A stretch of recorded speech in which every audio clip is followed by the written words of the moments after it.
জ্বালানি তেলে কৃত্রিম সংকটের অভিযোগের প্রেক্ষিতে সাতক্ষীরা ২ আসনের সংসদ সদস্য মুহাদ্দিস আব্দুল খালেক পেট্রোল পাম্প পরিদর্শন করেছেন। সোমবার ২৩ মার্চ সকাল 11:30টার দিকে সাতক্ষীরা সদর উপজেলার কপোতাক্ষ ফিলিং স্টেশন ও লস্কর ফিলিং স্টেশন পরিদর্শন করেন তিনি। এ সময় তেল নিতে আসা সাধারণ মানুষের সঙ্গে কথা বলেন এবং তাদের অভিযোগ শুনেন।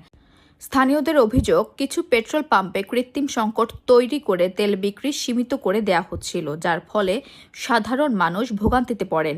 এমন খবর পেয়ে এমপি সরেজমিনে পাম্পগুলো পরিদর্শনে যান। পরিদর্শনকালে কপোতাক্ষ ফিলিং স্টেশনের মালিক জানান, তাদের পাম্পে তেলের সরবরাহ স্বাভাবিক থাকলেও কিছু অসাধু ব্যক্তি কৃত্রিম সংকট তৈরি করেছে।